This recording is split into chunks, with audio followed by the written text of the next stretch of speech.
Visualization.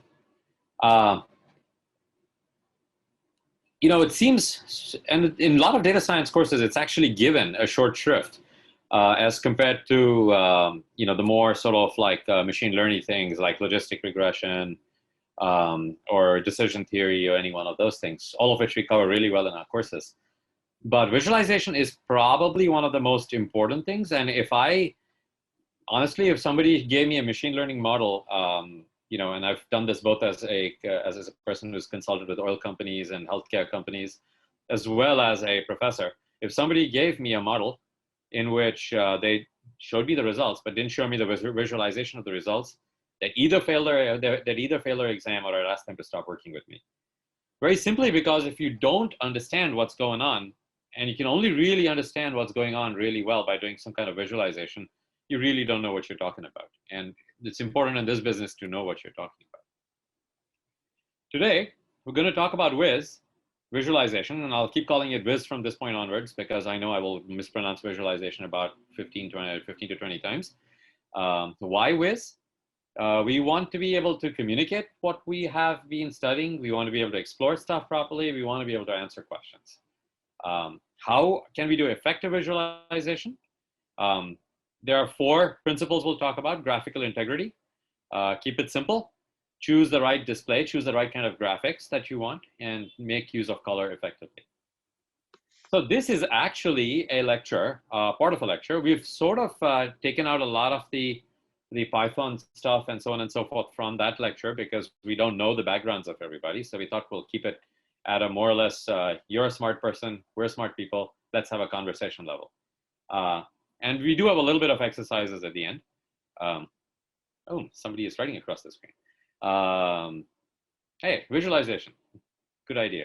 Part of our data science, this is part of our data science 1 course. And so we'll teach you how to do this in that course. We just finished a course. That course was rather strangely called Know This First, which is a rather strange name for a course, but it kind of actually described the course. We took you there from not knowing any Python whatsoever to writing your own deep learning library, which I don't think any course so far has ever tried to do. Some of the students from that course are around today as well. So you may want to, when you split into breakout rooms, try and find them, talk with them, or afterwards we'll hang around a bit, and we can all talk about it if you want. If you want that.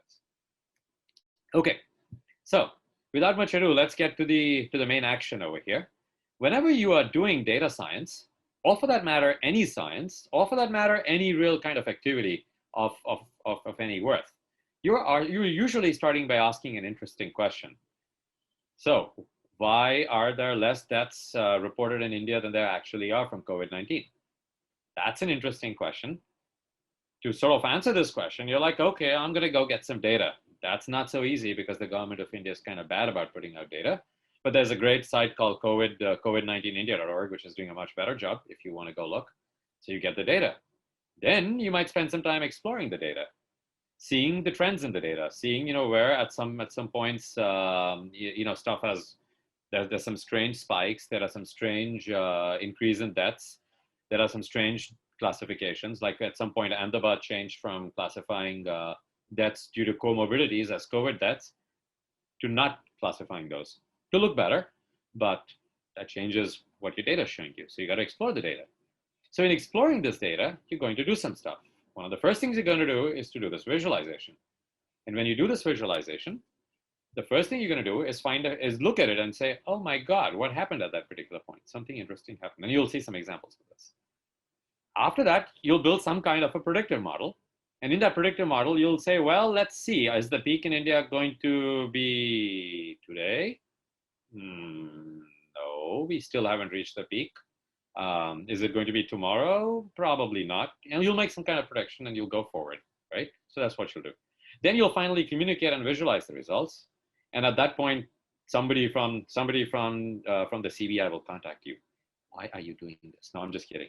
But my point is that it's like a detective process, right? It's like you do all of these things and then you get some new data from somewhere else. So you triangulate with new data. You say, oh, okay, the fatality rate in Italy was something else. It's something different here. What's going on? Let's go and ask another interesting question. Why are there less people dying in India than there died in Italy? And then we come up with a model for that. And then you keep asking these questions and you keep asking and you keep coming up with stuff with it. But in all of it, you need to do some visualization to try and figure it out. And there are two main places where you need to do this visualization. One place is where you're actually just looking at the data. You've got this data fresh out of the oven and you want to see what's happening in it. The other place is that you've come up with a model. You made some kind of prediction, or you've come up with some kind of way to show this data and you want to communicate to some stakeholder, maybe on Twitter, or maybe to your boss, or maybe to the prime minister, as what's going on over here. Let's try and figure it out, right? So that's where visualization is kind of important. So speaking of COVID, and this is why I was saying we still haven't quite got to the peak. We're still going up and going up and going up and going up and going up. So this is your kind of communication piece. So this is a very nice graphic from the Financial Times. You may have seen this graphic before. And what it does is that it says the number of days since you had since the first time you had an average of 3 daily deaths. And that's why you'll see, for example, that China, which is on the bottom right of the screen, it's been a long time since they started their problems. But, everybody's now been in it for a long time. The US is somewhat before Brazil, which is somewhat before India. We're kind of later. You see Pakistan doing a much better job at this particular moment. And you see Germany doing a much better job and having these kind of, though unfortunately having some of these undulations. And you see the US and India and Brazil, three big democracies, not doing that well at this particular moment. Okay, so that's a communication. What's the point of this communication? Well, that's up to you, right? If you're writing an article, democracies can't handle COVID well, this graph might help you. If you're writing, but you got to be careful of the counterfactuals. Large countries don't handle COVID well. This graph might help you with that as well. Can you distinguish the two by this graph? Probably not, but you're communicating something from it. So that's one thing. Here's another example of this sort of communication. So this is the trilogy meter. This kind of plot is what's called a small multiples plot. And you're plotting the same thing. Now here, the sequels, Star Wars 1, Star Wars 2, Star Wars 3, and how good were they as rated by a bunch of people. And so you can see, for example, that Star Wars, Indiana Jones, all very nice, all of the sequels, according to people. Matrix, third movie, not so good. Planet of the Apes, third movie, not so good. Terminator, even though Arnold was in it, third movie, not so good. So on and so forth. I like any movie in which Arnold is there for, because I think he's a cool guy. But so I might give you a different answer. But this is what most people thought. So this is another sort of communication, right? This is kind of fun. More fun than that at any rate. But the other big use for, and this is probably the more important use for most people, is to do exploration. So on the upper left corner over here is the output of a logistic regression model. And this is showing the probabilities based on certain characteristics of people that they are male or female. The blues being males over here and the reds being females. And the lines are telling you how likely things are. Logistic regression gives you probability models which are straight lines. And so you see over here, yeah, that may be the 0.1 probability line over there. So, we have some nice, let me actually get the annotation toolbar going as well. And clear all drawings. There we go. Return it to its pristine form. The bottom right corner is one in which we have over here, movies from the IMDb, ratings of movies from the IMDb, as compared to the average rating. And so this is a score between 1 and 10 that you can see on this. And the gray thing over here is the overall rating of movies. So most of the movies were rated, I think, say around 7. So most people thought that most movies are decent. And you look at adult movies, they're rated kind of worse. Adventure movies are almost on top. Biography movies are kind of rated better than average, as you can see from this graph, because the red stuff is to the right of the gray stuff.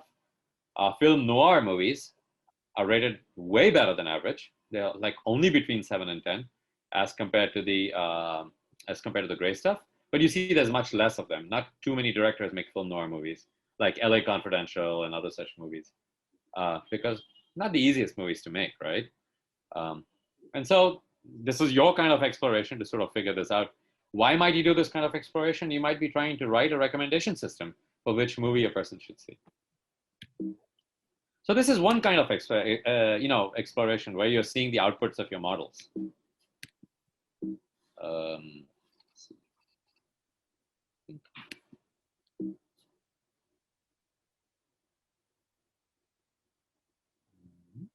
not able to move my slides. Just give me a second. I'll fix this.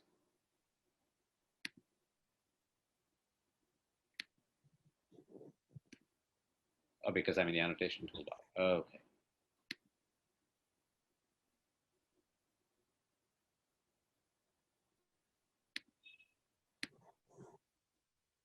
Okay. Moving on. So the other reason you might want to do is to actually debug your algorithms. The algorithm in the upper right corner is a algorithm that's often used in deep learning. It's called stochastic gradient descent. And in stochastic gradient descent, you are going down something called a loss surface, and you're trying to find the minimum of this loss surface so that you can find a good neural network. And that's what's happening on this right side. And you can see that it has the little squiggliness, the red squiggliness that a stochastic gradient descent algorithm has. And on the left side over here is an example of an algorithm called Hamiltonian Monte Carlo, where the green dots over here are what I call divergences. And these divergences are places where your algorithm basically blows up. All your results go off to infinity, and they're not good things in any algorithm to happen. So that's someplace where the algorithm's gone particularly bad. And you can see there's a bunch of them which is clustered all over the place, and some of them which are clustered at the bottom. And that's sort of telling me that in this thing on the y-axis called log of tau, I'm not able to get deep enough for some reason or the other. And I need to do something to fix my algorithm. So these are kind of the reasons you might want to do visualization. Here's another reason why you might want to do visualization. So here's a scatter plot of things on the x-axis and things on the y-axis. What does this look like? So just feel free to unmute yourself, answer, and then mute yourself back up, right? We'll keep this this policy and go on. So what does this look like to you? A dinosaur. It's a dinosaur, right? But it's also data with an x mean of 54.26, which is somewhere around here, and a y mean of 47.83, which is somewhere around here, which you can see, this is roughly the mean of all of this data over here. It also has the same standard deviation. There's 16. Standard deviation, roughly speaking, that's the width in both directions. So 16 in this direction and 16 in this direction, and 26 in this direction and 26 in this direction, which kind of makes sense when you see this dinosaur. Okay, now, watch this. This is going to be an animation here.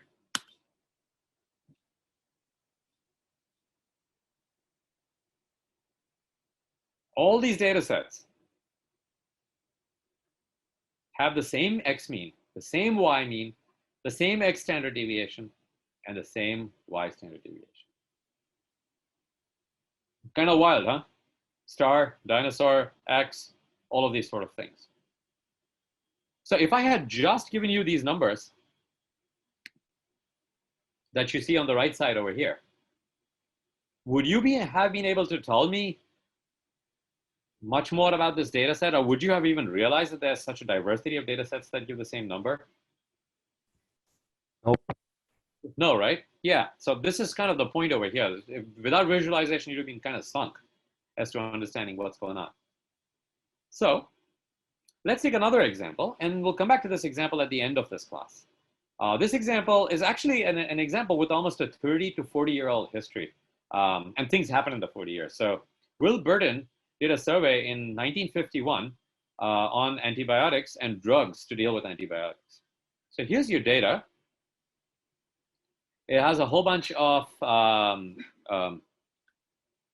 bacteria on the first column, and so these are your bacteria, the antibiotics in the second column, and the gram staining, whether it stains purple or whether it stains pink when you put some kind of chemical in it. And these numbers are what are the minimum inhibitory concentration, or how much of the antibiotic must you take before you kill these bacteria. So what number is better over here, less or high? Less. Less, right? Exactly. So less of this, the better. So there you go. So if you got, so something like 0.001 as compared to 1, super good. So it looks like penicillin might be kind of good for Brucella anthracis, for example.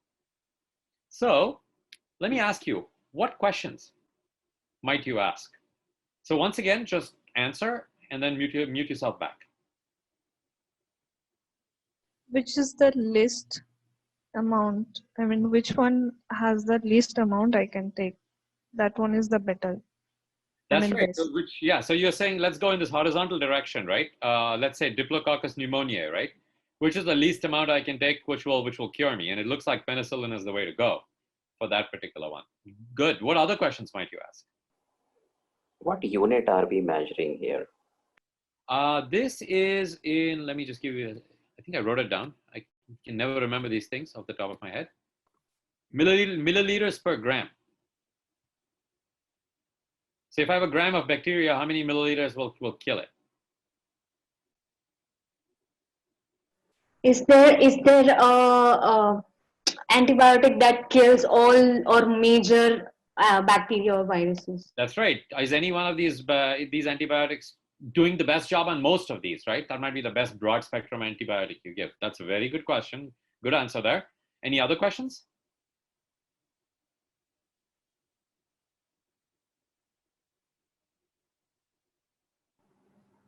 Maybe on what not to choose from the medicine antibiotic.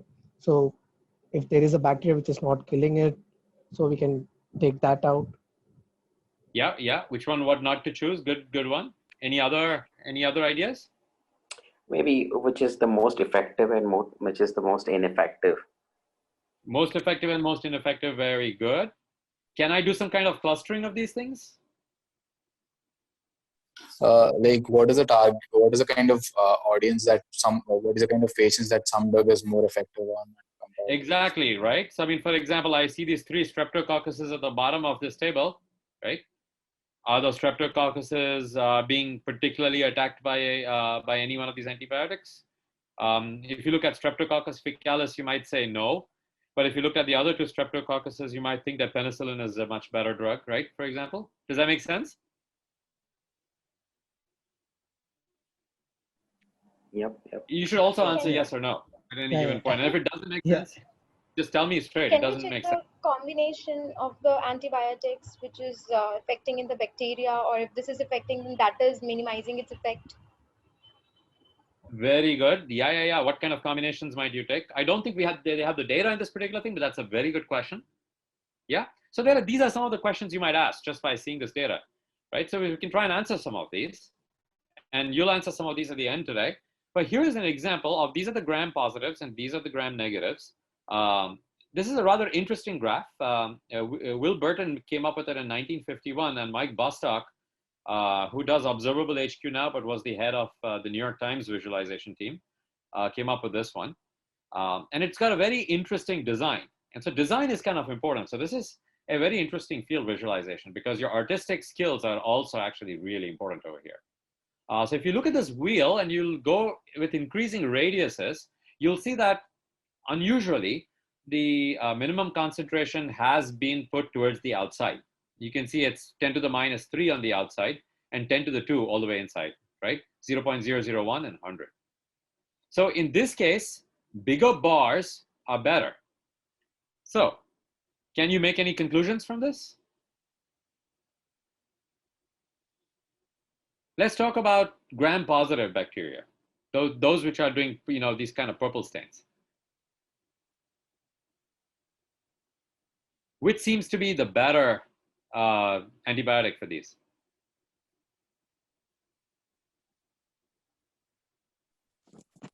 Penicillin? Neomycin.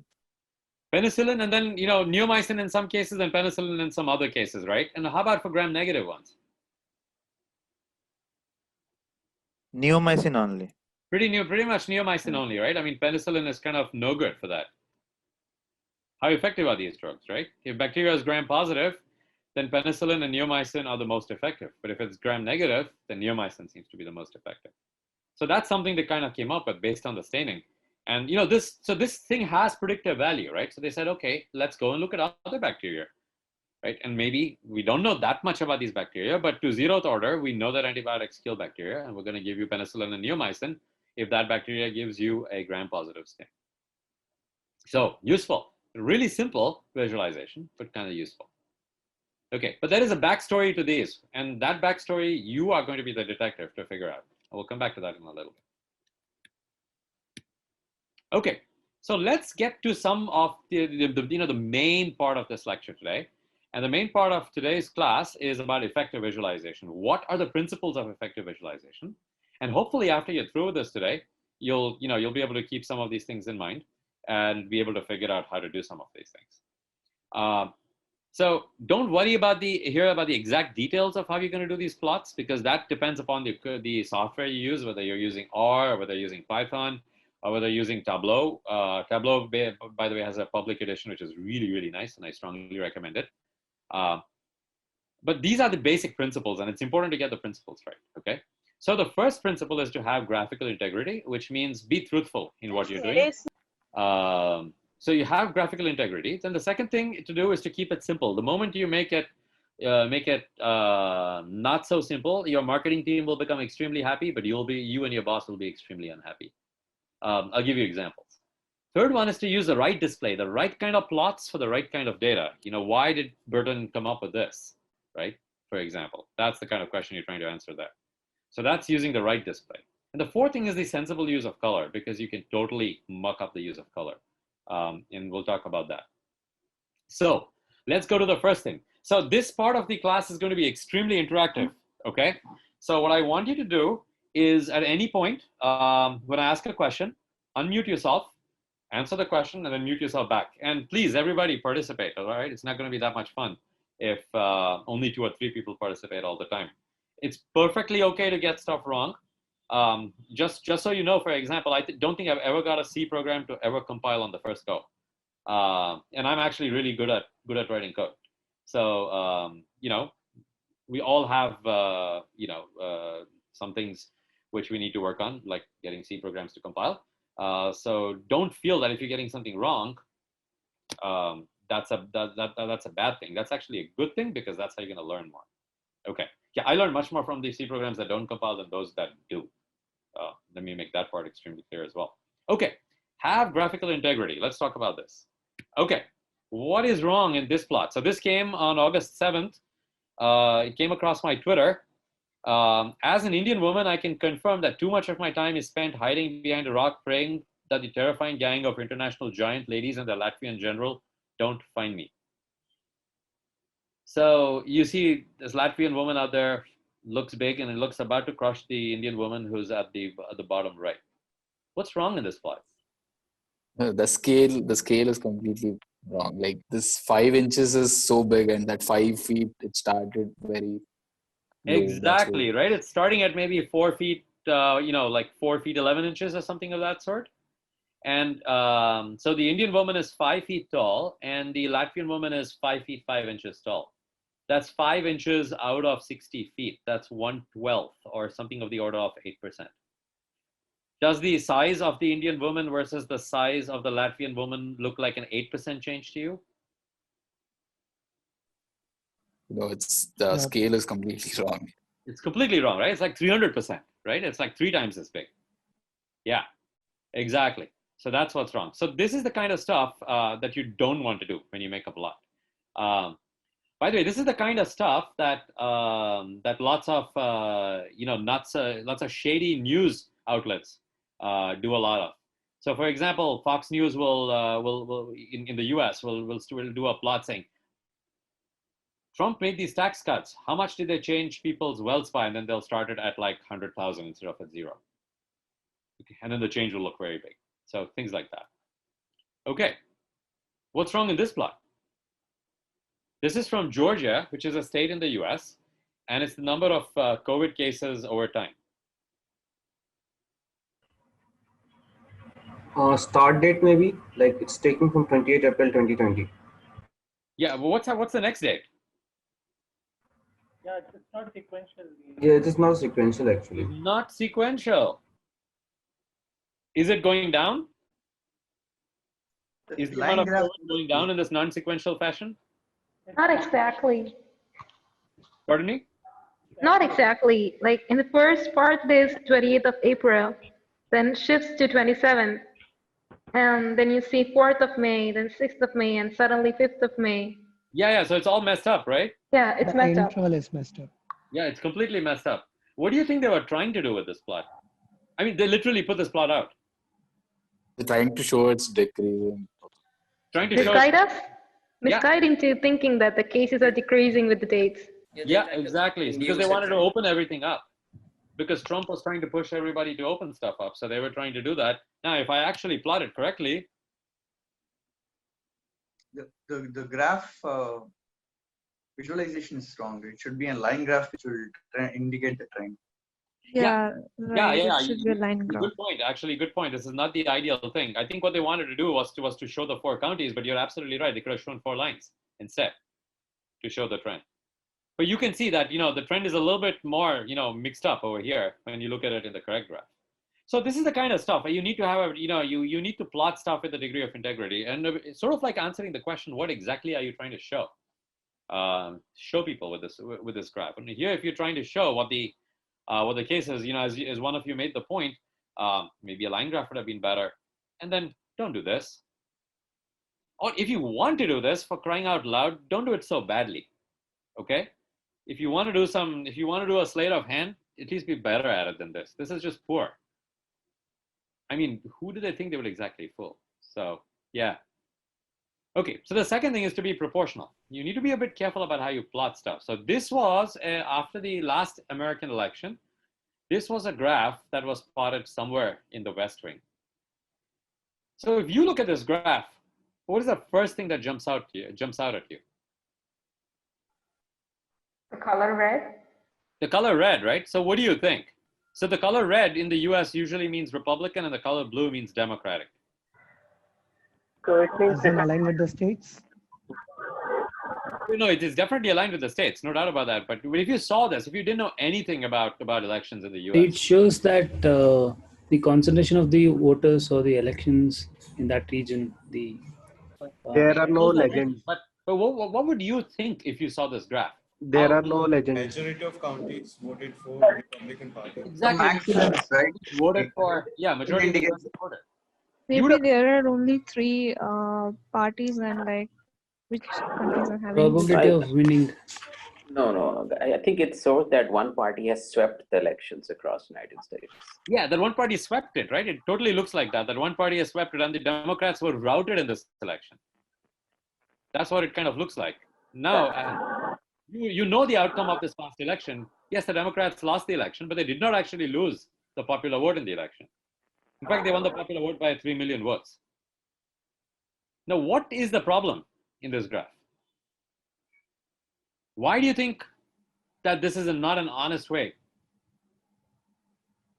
Misrepresentation of the minority, or maybe their democratic thing? No, I mean, at some level, you can make the argument that, as someone pointed out, that this is just coloring the counties. Yeah. Is it like the color is not proportion to the number of the Democrats of the Republic there? The percentage. We percentage can't color is understand not how many people are there. Like in a big area, maybe few number of people are there, so that doesn't count as like winning. So it does not weighted by the population of a county, right? It does not weight by the population of the county. It just colors the county red, right? So here are some ways you might change that. So this graph on the upper left is just the previous graph, except that each and every county's boundaries have been sort of drawn on it, right? Over here. Okay. Fair enough. I'm actually wondering why Washington, Utah, and Maine don't have proper colors, but that must have been some kind of problem.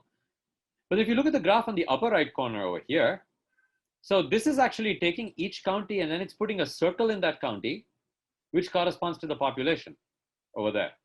And now you see that this may actually make much more sense to you, because you're seeing that these circles are big. And if you take the complete area of these circles, which is not still the best graph because it's hard for me to add the areas of these circles, but there is some chance that the areas of these circles are actually greater when you add all the blue than when you add all the red. The bottom left corner is something called a cartogram. And that basically deforms the size of each county as compared to its population. And so now you can see a little bit more clear, the blue things as compared to the red things. But these are complicated maps to sort of make these cartograms.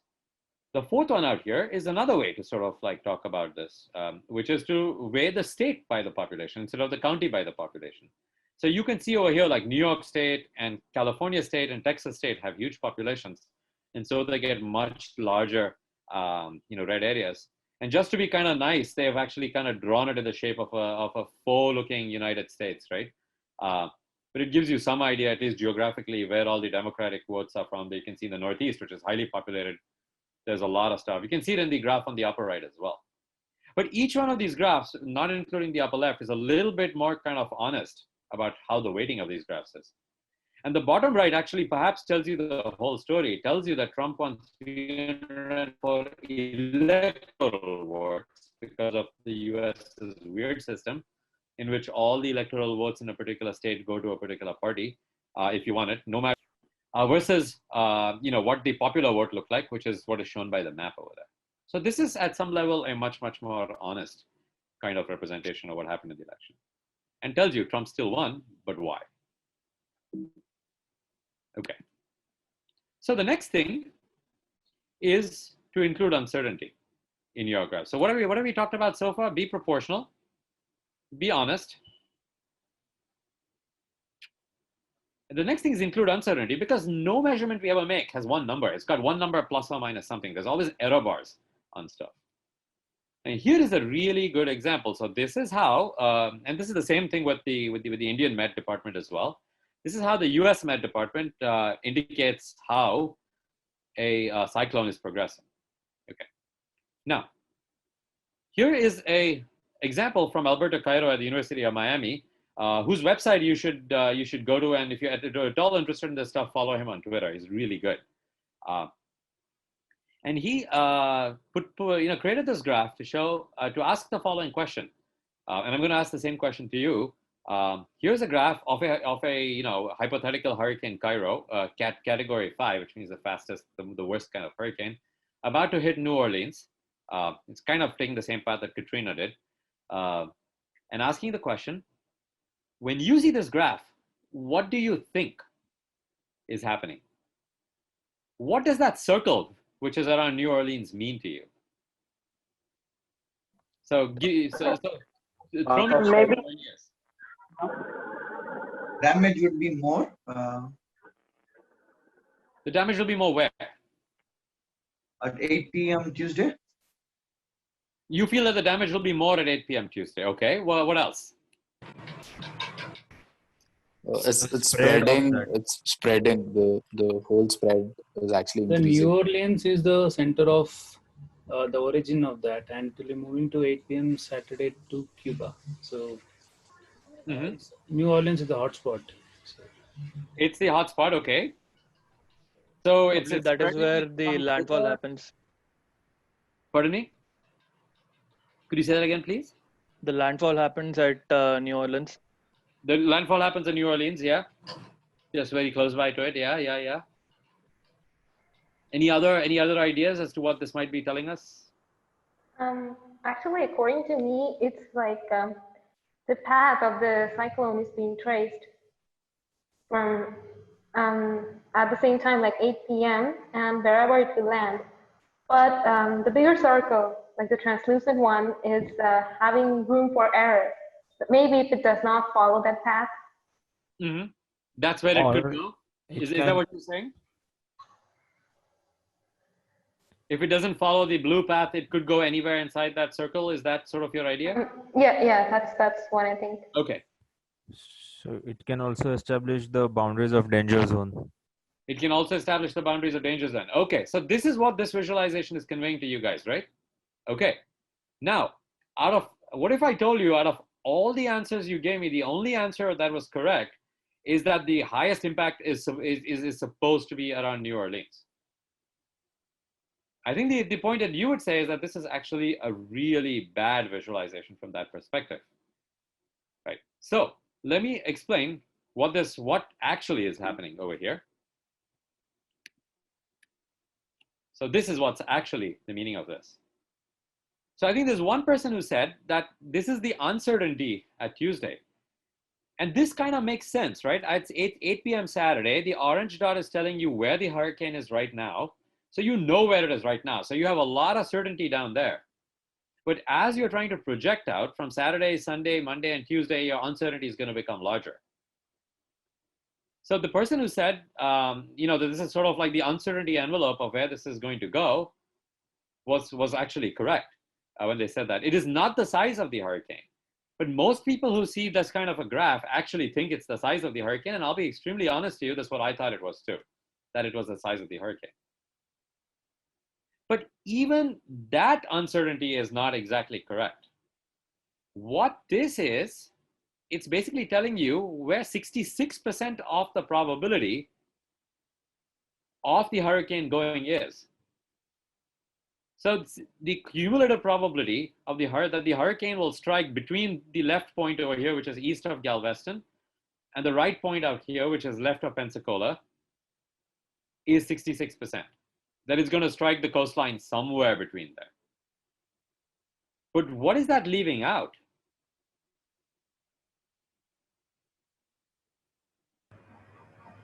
The other 1/3 part. The other 1/3 part, that a city like Galveston or Houston or Corpus Christi or Pensacola or even St. Petersburg has a chance of the hurricane hitting it. And so this graph actually gives you a very, very bad idea because it makes you think that, okay, there's 66% probability that it's going to hit between these two, but 33% is a huge probability that it's going to hit outside of these, that this hurricane could just veer off and go and hit Pensacola or go and hit Corpus Christi instead. Totally possible. So this is actually a really bad visualization used by almost all med departments all over the world. So this is what Alberto Cairo suggests. Said, well, show all the probabilities. Yes, the highest probability is to go around New Orleans. And as you go, it's lower under Biloxi, lower to Mobile, but there is still some probability of going east of Pensacola and still some probability of going just a little bit east of Corpus Christi. And maybe you could do an even better job by writing the probability, what levels of probability are to go to those places. So it's not easy, right? I mean, to design a good uncertainty visualization, but it's important because otherwise people get the wrong idea. Okay, so that's our first part, right? And what were the things we talked about in this first part? We talked about looking at uncertainty. We talked about being proportional, and we talked about being honest. Okay, so that's the first part of this. Let's go to the second part of it. Second part of it is to keep it simple. Okay, what do I mean by keep it simple? So look at this plot. It's a bar chart, and it's a bar chart of the miles per gallon that various cars give me. So I'd like you guys to criticize this plot and tell me, what do you think is not so good about this plot? Just look at it and, sort of like almost like intuitively, almost, from your gut. What do you not like about this plot? Not sorted. It's not sorted. Very good. Doesn't help you see which one is faster than the other. Your eyes got to go all over the place. Very good. What else? The x-axis on the What right. does it imply, the x-axis? What does the x-axis imply? Exactly. What does the x-axis imply? Is it miles per gallon? Is it miles per meter? What on earth is it? And why they did this plot, like bar charts have a specific reason why we do it, but here we are not able to understand that. Is it for comparison or it's for quantitative analysis? What is it for? Yeah, what is it for? Okay. What else? It doesn't give information about their engine, like if it is a 400cc engine or 10,000. Absolutely, it's missing out engine about, it's totally missing out information about the engines. This data set is, so we're actually going to provide you 3 notebooks in Python, Jupyter notebooks, and you'll actually get the entire data set and you can play with it, with the miles per gallon, the number of cylinders, and all of these things. That's a very good point. Okay, so now go off the more substantial things and become become an art teacher and tell me what do you not like artistically about this plot? It's only in single color. Color code. They could have used different colors. We could use different colors, but can somebody counter criticize that?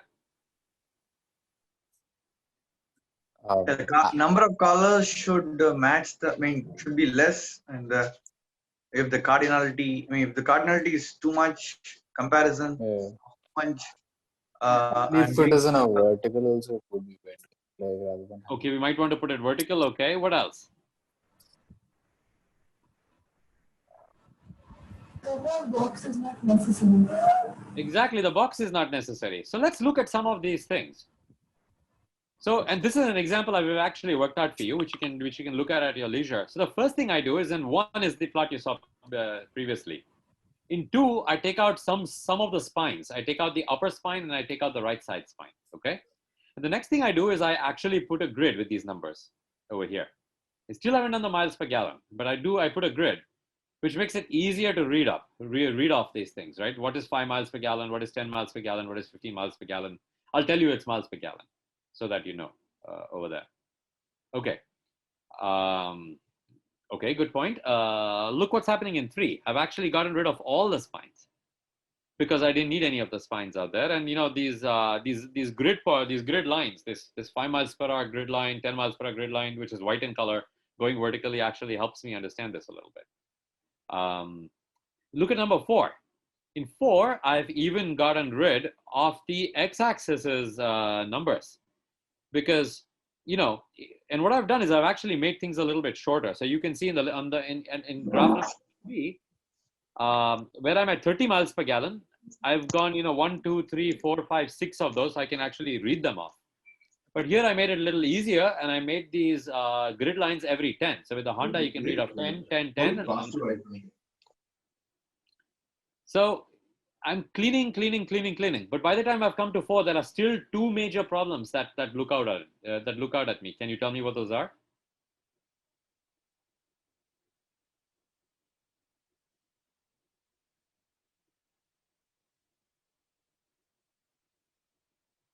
There are so many lines. It's like still so many lines.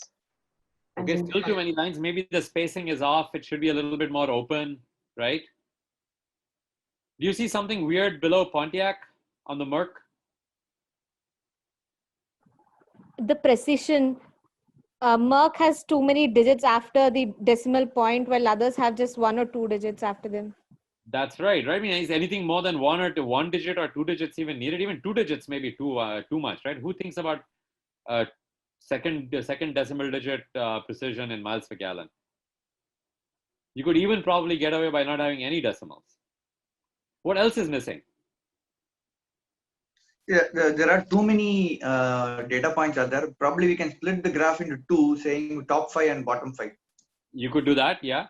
Absolutely. There's no labeling per miles per gallon. Miles per gallon is not written. Yeah. So okay. So you guys have got the criticisms.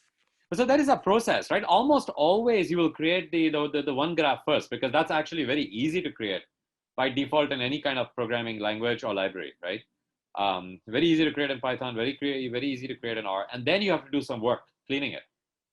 You will almost never give your professor 1 or your boss 1. You'll want to give your professor or boss 4. So kind of important. Don't do this, even if your marketing department insists on it, because you can do this directly in Excel. Don't. If I ever saw this, I will personally come after you with a lathi. So just don't do it. If for no other reason than for that particular reason. The 3D thing adds absolutely nothing to any of these plots. Maybe the bars on the bottom right, which are showing the 60 to 80, add a little bit, but beyond that, nothing else. The skyscraper plot on the upper left doesn't do anything. And definitely the bananas on the export of bananas in the bottom left do not add absolutely anything. Okay. So the third thing is to use the right kind of graph. This is really kind of important that you use the right kind of graph to do things. I'll let you, I'll put this link up so that you can actually go to it. These kind of chart suggestions. This gives you some kind of idea on how to decide which graph to use for what. It's really kind of useful. But let's actually just think through this a little bit. Okay. So look at the top graph and look at the bottom graph. In the top panel, right? The female male heights in inches. Which graph do you think is more appropriate?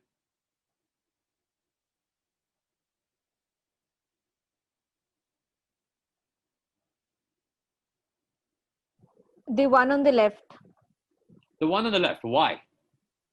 Female and male are two distinct things. Like Exactly, right? Unless you are terribly sexist and want to say that male greater than female, there is no ordering of male and female over here. So the graph on the left makes sense. How about at the bottom? the right one. Know whether they are female or male, 10-year-old or 12-year-old. No, so we don't know whether they are female or male, right? On the bottom. They're just, this is a different graph. 10-year-olds and 12-year-olds. So somebody said the right graph, and yeah, I think, if you want to make the point that as you grow, as kids grow older, their height increases, that's a very good graph to show that. If you just want to treat them as two different categories, you probably want the left side, but you're more likely, when you're saying you're comparing 12-year-olds to 10-year-olds, to make the kind of like numerical comparison that 12-year-olds are older than 10-year-olds. So the bottom right graph may be more appropriate. So this is the kind of reasoning you have to put in when you want to decide which kind of graph is more appropriate. So here are some examples of this, right? So there's a pie chart out here, which tells you what percentage of pie you've eaten versus what percentage of pie you haven't eaten. On the bottom left, there is something about, I think, the money in each one of these zones. The bottom two graphs are kind of interesting. If you look at the bottom graph on the left side, it doesn't really give you the ordering that December comes after November as well as the graph on the right, which is basically showing an increase in the cost, for example, between November and December. But it does show you that the cost in December was more. So if you were trying to show the temporal nature, right, that there's some kind of seasonality to this cost increase, then the bottom right graph is better. But if you're just trying to show the differences, right, then maybe the bottom left graph is more important. So again, it's a question of what are you trying to communicate with this particular graph, even to yourself. Remember, you are your first client who you're trying to communicate with. There are other kinds of graphs. If you wanted to do correlations and trends, so this one is one of easy to eat versus tasty to eat fruit, which has seedless grapes in the upper right area, which I would kind of agree with is easy. And then on the bottom left is grapefruit, which is people don't think it's tasty, and it's kind of difficult to actually get the grapefruit out. Kind of like pomegranates. I hate. I love pomegranates to taste, but I actually hate how troublesome it is to get any of those things out of it. Bananas is the easiest. Bananas is not the easiest. You have to peel bananas. Apple, you have to wash them and remove the stickers. Okay, washing an apple versus peeling a banana. Let's have a quick vote. Everybody who thinks an apple is easier, say yes. All at the same time. 1, 2, 3. No. Yes. Yes. Okay, and everyone who thinks bananas is easier, say no. No. No. Yes. No. No. No. Oh, I think I'm more for bananas. Okay, Anusha, you win that one. We were having this argument earlier as to which what would people go with, apples versus bananas. I just eat the apple. Sometimes I don't wash them. Okay, all right. I should not have said that. So here's a good example of a very good scatter plot. This was done by John Snow. It was about the London cholera epidemic. So you'll see these little black squares everywhere on this plot. And these little black squares everywhere on this plot over here are houses in which people died. And if you notice all the houses in which people died, you'll see that they are kind of clustering very much towards the center of this graph. Now they're clustering towards the center of this graph because I presented the graph to you this way. But in the city, this is what he found. Then what he realized was that there was a water pump over there. And that water pump may be the cause of the cholera epidemic. So he had that water pump shut off. And sure enough, you had some of the cholera decreasing because of the water pump. It turned out it was contaminated with some animal waste at some point. And that's how the cholera epidemic spread in London. This was in the previous century. So this is a example of a trend graph. So there's a trend increasing from 1.5 to 5.5, but you can't really see it. You don't quite understand it. You think it may be a correlation. But if you want to show a trend, we'll just try and fit a line through the trend or fit a curve through the trend and put some error bars around it. If you want to show distributions, like how many things happened at a particular value, so this thing says count versus table, and it says at a value of around 57, there were 10,000 events happening. Then you'd use a histogram. But histograms also have their own trouble, and you need to be a little bit careful. You can't make the bin width too low. If you make the bin width too low, it will look like there are many, many peaks everywhere. If you make the bin width too high, it will look kind of more and more flattish. So you've got to be careful how you make your histograms as well. You want to make summaries of your data. It's always kind of nice to make summaries of your data. So this kind of plot over here is called a box plot. And a box plot has the center line at the mean value. The end of the boxes are the one standard deviation. So roughly speaking, within this box, 66% of the data is there. And you can see the data out here on the left of it. 66% of those dots seem to be within that box. And then 95% of the dots are within those two error bar kind of like things at the ends. And so this is what you want to summarize. And you're like, yay, boss, I did a very good summary of this, until you see this animation. So what I'm showing in this animation is that these are very different histograms of data. This data looks very different. Hey Rahul, box we have a question. Yes. Isn't the center line the median? This is from Mukunda. Isn't the center line a median? It can be the median. It depends on what people plot in their box plot. Sometimes if they do the mean, sometimes they do the median. In this particular plot, to be honest, I would have to go and look at the paper as to what they used. Let me see if I can eyeball it. Can anybody eyeball it? Yeah, not really. It's kind of symmetric, right?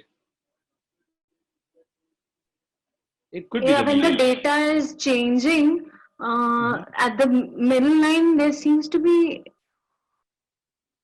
somewhere the data is not there. I saw that, but no, there is one. No, so this data is cooked up, right? This data is cooked up to have either the same mean or median. I don't, you're right. To be honest, I don't remember what it is off the top of my head. But we could just go and look it up after we finish, and we can get the answer over there. The point I want you to take away from this graph is that this summary is not kind of useful at telling you how different these distributions are. The first histogram is very different from this last one, right? Can you do better? Yes, you can. So here's some data. Here's this a one box seems plot to of be data. symmetric. Yeah, go ahead. This one actually seems to be symmetric, and as we know, for symmetric data set, mean, median, nodes are mostly same. So yeah, so that's why I don't want to. That's why I'm being very cagey about trying to even venture an answer for you. Mean median mode is the same, but I'm not sure what they are plotting in this. And I think Mukunda, you're absolutely right that people choose to plot different things.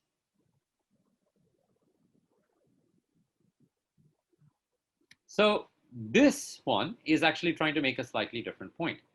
And the slightly different point that this one is trying to make is, okay, here's the data on the left. I'm going to change the data distribution. Notice that the box plots remain the same. But the violin plots change because they are very sensitive to where the data is. So where you see when the data starts becoming less sort of uniformly distributed and more tightly distributed, the violins start looking like, you know, multiple violins rather than one violin. And so this kind of a plot, again, accessible in almost every language or every plotting software, is far more evocative of what the data is and a much better summary of the data than the box plot. Okay, so let's actually move to a hands-on exercise over here. And it's hands-on in the sense that I'm going to actually give you about 10 minutes. And I think maybe we won't do this in a breakout, and we'll do the last one in the breakout, just in the interests of time. Does that make sense, Anusha and Arya? Yeah. Yeah. Should be fine. Okay, Yeah. so the design exercise is this. So a whole bunch of kids went to a science camp. And this was the data they got out of it. That they asked the kids, before they went to the camp, how excited were they about science? And 19 said they were excited. 25 said they were kind of interested. 40 of them said, okay. 5 of them said, not great. And 11 of them said, we are bored with science. So then they did it afterwards, after the camp. And from 19, it went to 38 excited. From 25, it went to 30 kind of interested. The people who were okay about it went down from 40 to 14. The people who were not great really didn't change much to 5 and 6. The people who were bored, it really didn't change much from 11 to 12. Okay, here's your job. Come up with multiple visualizations. In fact, come up with one visualization for this. Pen and paper only. So just use some pen, use a paper, come up with something, and then we'll have a bunch of you volunteer and show us what you came up with. Yeah? So 10 minutes, let's go ahead and do that. So this is a participatory activity. So if you want to get something out of it, just try something. Here's the data. Your visualizations don't have to be very accurate, okay? Just draw something. It could be a bar chart, it could be a pie chart, it could be anything you want it to be. Okay, so that's it's as far as I understand, that is a vertical bar chart. And are you doing before and after next to each other? Yep. Yeah. So is it something like oh, let me put this into play mode so you can see it as well. Something like this on the bottom right. Correct. Okay, Yes. great. Other And idea. one more. I have one more. Go ahead. Where I can say this is before. I just put some bubble graph. Okay. So you're increasing the size of the bubbles, is it? Or decreasing the size of the bubbles before and after? Yes. Before, I have two graphs, one before and one after. One after. Oh, nice, nice. I hadn't even thought of this one. Very nice. Thank you. Anyone else? Please volunteer.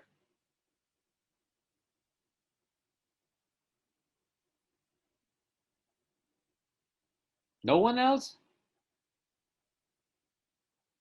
I tried to go with line graphs. So go ahead. Yeah.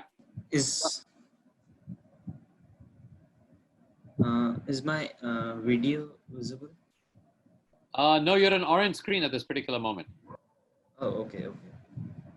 But you can just describe it. That's fine.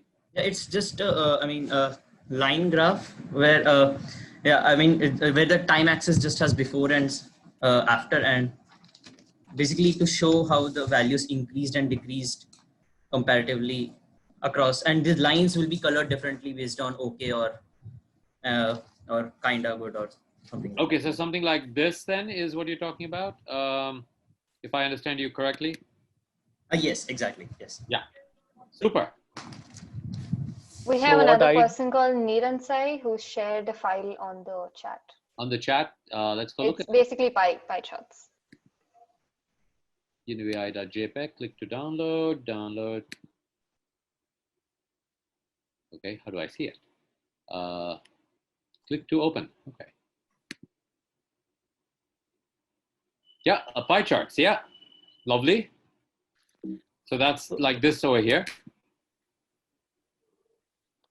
So great.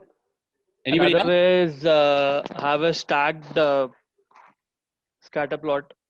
So where you have on the x-axis you have before and after, and because the number of respondents are the same before and after, so you can actually see the movement of people in each category. So something like this? Yeah, something like that. Okay. So yeah, this way you can see the before and after movement. Yeah, good one.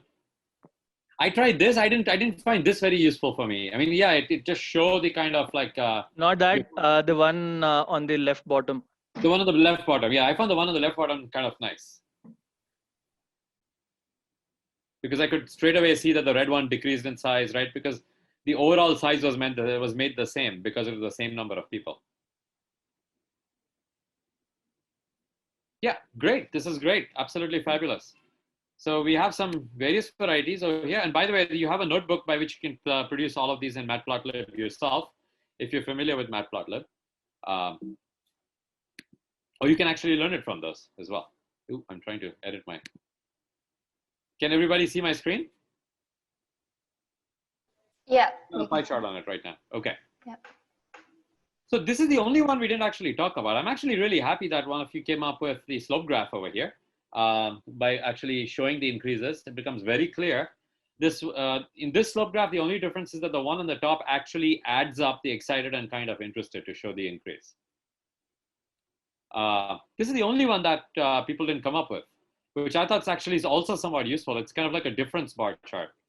So instead of saying, you know, either before or after, I just plotted after minus before. And you can see that, you know, the OK went down big in a negative kind of, oh, Maitri, you made this one, super. Yeah, well, great. Do speak up next time though, please. Don't be scared of speaking up. We're all here to learn. Yeah, so there you go. Thank you. You can see that the OKs went down a huge amount and the exciteds and kind of interesteds went up. So all these are pretty good ones.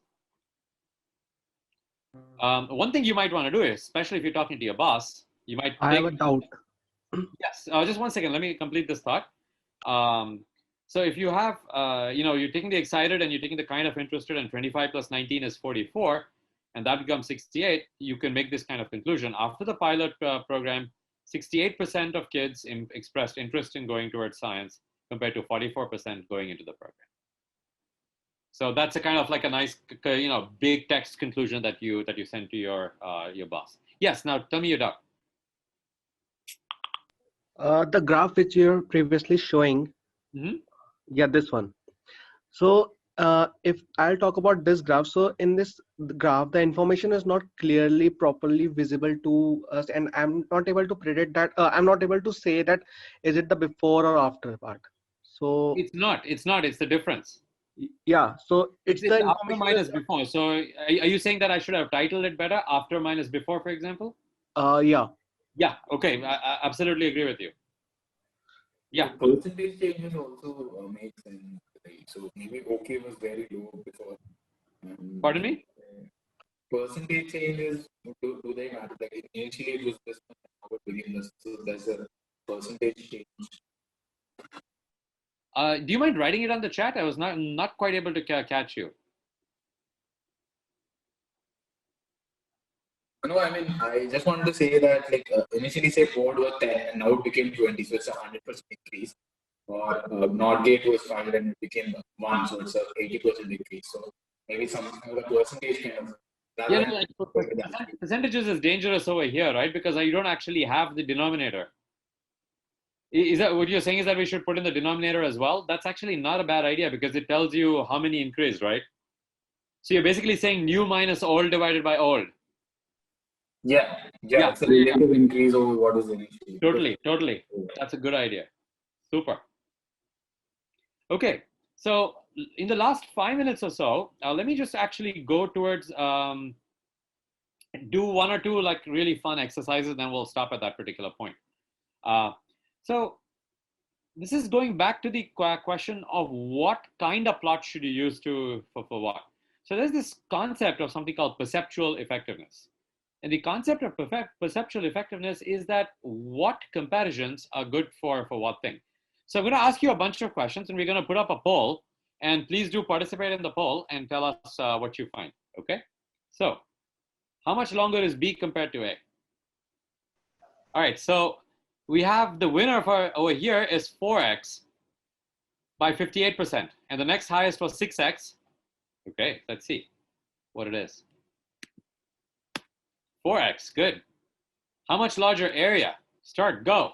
So we have 51% think that the area of B is 4 times the area of A. To be honest, I picked that one too, but the answer is 10 times. So now you see your perceptual effectiveness, your perceptual kind of notion is starting to go wrong a little bit more. Okay, let's see let's go to the next slide. How much darker is B compared to A? Let's go. So this one is fairly evenly divided between 2x and 3x, telling you that it's kind of hard to figure it out. Let me get my 2x is the answer. Now, last one of these. How much bigger is the yellow value compared to the green value? So 50% chose 4 times. But there was a significant minority of people who chose 6 times, that's 20%, and 2 times, which is 22%. Telling you that it's a little bit hard to figure this one out. Okay, so you see some of these things over here. I think we're done with the slides, right?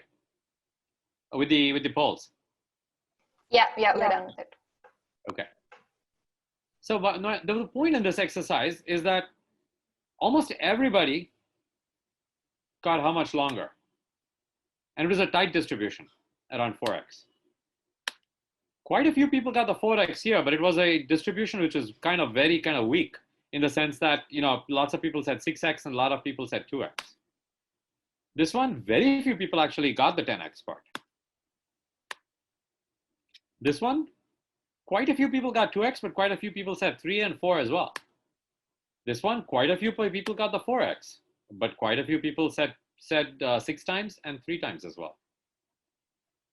So what that's actually sort of like telling you is that your perception is more efficient in position on length than on slope and angle, then on area, then on intensity, and probably least efficient if I had started to use colors to say, oh, is red greater than blue?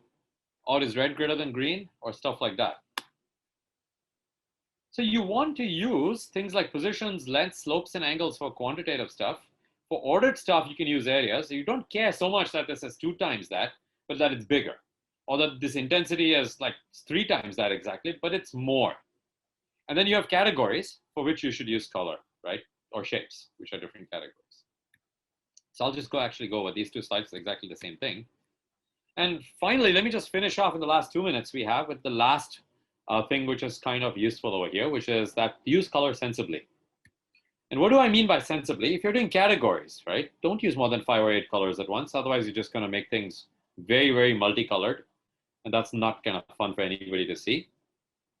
If you have ordinal data, and what do I mean by ordinal data? I mean data which has values like 1, 2, 3, 4, 5, 6, 7, 8, 9, 10. It's not exact kind of values, but you're saying this is a 5-star hotel versus a 4-star hotel. Then use very luminance and saturation of your colors. If you have quantitative data, then you actually need to get some kind of quantitative color spectrum. And the one that's most often used is this thing called the rainbow spectrum. And it's these colors that go all the way across the rainbow. But this is actually terribly bad. Don't ever use a rainbow color map over here. It used to be the default color map, and I think it may still be the default color map in MATLAB. But it's a very bad one to use because your visual cortex perceives these differences in colors very differently. And that's actually shown to you in this plot A in the upper left corner. It's a very nonlinear perception of the changes from red to blue over here. So you think that you're going from red to yellow and you have a certain perception of how much things have changed, but actually your eye sees something very different. Much better to use Virdis, which is Matplotlib's built-in color map, which will actually do this thing correct for you. And you can see it's in the upper left corner there, you can see it has a completely flat response to your eye. So if you go from the yellow to the blue on that, you go across the colors in a very sort of like simple fashion. There's a website called Color Brewer. Just go and type Color Brewer into Google, which will actually create different skills for you in just about everything. Just to get the nomenclature good, because I think that's probably an important thing. Qualitative scales are for things which are very different from each other. And they are typically used if you're plotting more than 5 things in a plot. These are the different things you'll use. Sequential scale is when something goes from 0 to 100, and it can be used for ordinals as well, as we talked about over here. But often it's used from stuff that goes from 0 to some maximum value, like a probability. Whereas a diverging scale goes from negative to positive. So here are 2 examples for you. On the upper right corner is a correlation matrix, again for the CARS data set. And there's miles per gallon versus miles per gallon. These are all the correlations over there. I think over here, red is the strongest correlation.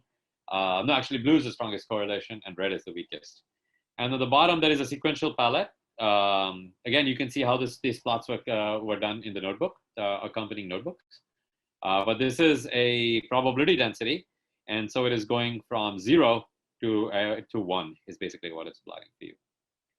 So then, these are the 4 principles of effective visualizations. Have graphical integrity, keep it simple, use the right display, what kind of plot to use, and use colors strategically and sparingly, to be honest. Okay, so we're going to do this exercise, but we've actually kind of run out of time. So I'm going to leave it as a homework. We have an AMA on Slack, and Anusha will tell you a little bit more about that in about a second, and we'll actually run this exercise on that. You have 3 notebooks which have been given to you, which run straight on Colab. So the links are on Colab. You will not be able to edit them directly because otherwise you'll be munging ours, but you'll be able to make a copy on Google Colab and run stuff there. And then you can give us your answers. It's the answer essentially to a little bit of a mystery with these bacteria. And so let me stop over there.